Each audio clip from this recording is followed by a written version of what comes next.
السلام علیکم دوستو، میں ہوں عریج اور آپ ہیں اس وقت میرے یوٹیوب چینل عریشہ ناولز پہ۔ تو آج ہم ریڈ کرنے جا رہے ہیں ہمارے ناول جان عشقم کی ایپیسوڈ نمبر 56۔ تو ناول شروع کرنے سے پہلے آپ کو یہ بتا دیتی ہوں کہ آج ولاگ کیوں نہیں آیا۔ اصل میں ولاگ جو میرا ہے نا وہ میں نے بنایا تھا بھائی کے آئی فون پہ تاکہ کلیئر آئے۔ تو ہوا یہ کہ جو میرا ولاگ ریڈی ہو گیا نا تو وہ 25 منٹ کا بنا تھا، پونے 25 منٹ کا۔ تو وہ پونے 25 منٹ کا بن گیا، تو مسئلہ یہ ہو گیا کہ سوری گائز یہاں پہ نوائز ہے کیونکہ بھائی اندر پب جی لگا کے بیٹھا ہوا ہے۔ تو ویٹ میں ذرا اپنی چیئر لے کر تھوڑی آگے نکل جاتی ہوں کیونکہ آج بابا باہر بیٹھے ہوئے ہیں تو مجھے ڈر تو نہیں ہے کسی بات کا۔ تو یہ میں یہاں پہ اپنی چیئر رکھ لیتی ہوں، یہ ٹھیک ہے۔ تو اب میں آپ کو بتاتی ہوں کہ میرا ولاگ کیوں نہیں آیا۔ میرا ولاگ اچھا خاصا لمبا ہے، میں نے اچھی خاصی بکواس کی ہوئی تھی اس میں۔ تو یہ ہو گیا کہ وہ جو ولاگ تھا نا وہ 9.7 GB کا بن گیا، مطلب اتنا لانگ بن گیا اور مطلب اتنا ہیوی فائل بن گئی۔ تو اس کو میں نے کوئی 5-6 دفعہ اپلوڈ کرنے کی کوشش کی تو وہ اپلوڈ ہی نہیں ہوا، شاید میرا نیٹ اس بات کی اجازت نہیں دیتا۔ تو میں نے بہت کوشش کی، ابھی بھی میں نے اس کو اپلوڈنگ پہ لگایا ہوا ہے لیکن اسٹل وہ ابھی تک میرے خیال میں 11% اپلوڈ ہوا ہے۔ تو یار بہت برا حال ہے، مطلب کہ وہ اپلوڈنگ ہی نہیں ہو رہی اس کی۔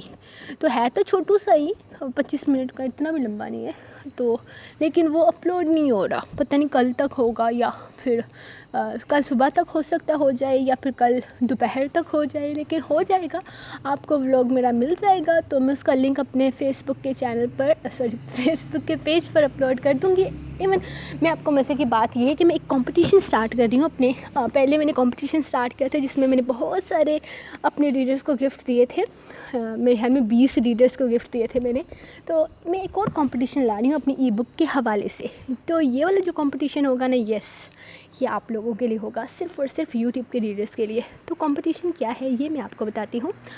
ہر ویڈیو پہ تقریباً 10 سے 15 ہزار ویوز آنے چاہیے، ٹھیک ہے، اور ریویوز آپ کے جو کہ ہوں گے۔ اچھا کون کون سے ناول ہیں آپ کو پتہ ہے جناب؟ ناول ہیں جو کہ میرے نیکسٹ آنے والے ہیں۔ ان ناولوں میں میرا ناول ہے میری روح میں اتر ذرا، جو کہ ای بک نہیں ہے، یہ ناول میں یوٹیوب اسپیشل کے لیے لکھا تھا، جو کہ آپ 10,000 تو کر نہیں رہے تو پتہ نہیں آپ نے کب تک کرنا ہے۔ تو اس کو میں ایز اے ای بک لا رہی ہوں، یعنی کہ صرف ان ریڈرز کے لیے جو کہ میری ڈیمانڈس پوری کرتے ہیں، ٹھیک ہے۔ تو 10 سے 15 ہزار ویوز ان ایوری ویڈیو، کیونکہ ابھی تھوڑا سا ہی رہ گیا ہے ناول فائنل کی طرف جانے کے لیے۔ تو اس کے بعد آپ نے کرنا ہے لائکس لازمی کرنے ہیں، شیئر کرنا ہے آپ نے، بے شک میرے فیس بک گروپ میں کریں، کہیں پر بھی کریں، مجھے کوئی اعتراض نہیں ہے، اور ریویوز دینے ہیں آپ نے گروپ میں۔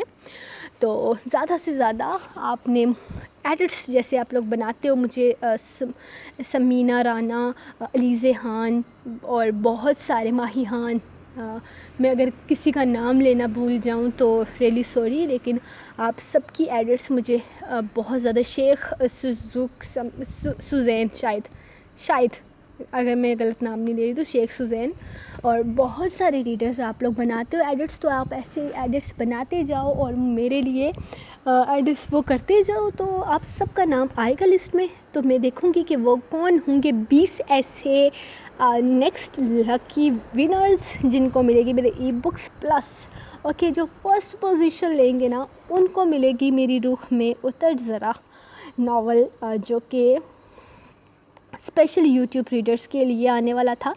تو آپ لوگوں نے وہ پورا نہیں کیا یار، مجھے نا یہاں پہ تھوڑا ڈر لگ رہا ہے۔ تو اب میں واپس اپنی جگہ پہ جا رہی ہوں، اپنے بابا کے تھوڑے سے دور۔ تو آج کی ایپیسوڈ میں انشاءاللہ آپ کو فرسٹ پارٹ آف ماضی ختم ہو جائے گا اور سیکنڈ پارٹ سٹارٹ ہوگا۔ تو یہ کمپٹیشن کی پوسٹ شاید میں کل یا پرسوں لگاؤں۔ یار یہاں پہ بائک کی پب جی کی آواز آ رہی ہے، میں کدھر جاؤں؟ تو یار آپ لوگ ایڈجسٹ کر لو، اس سے زیادہ میں کچھ نہیں کہہ سکتی۔ تو لیٹس اسٹارٹ آج کی ایپیسوڈ، کیونکہ میں نے ابھی دوسرا والی ناول بھی اس کو بھی کرنا ہے۔ تو آج کی ایپیسوڈ پڑھتے ہیں، لیٹس اسٹارٹ۔ جان عشقم قسط نمبر 50، یار کیا ہو رہا ہے، 50 قسط نمبر 56، تحریر عریج شاہ۔ Let's start. ماما پلیز آ جاؤ،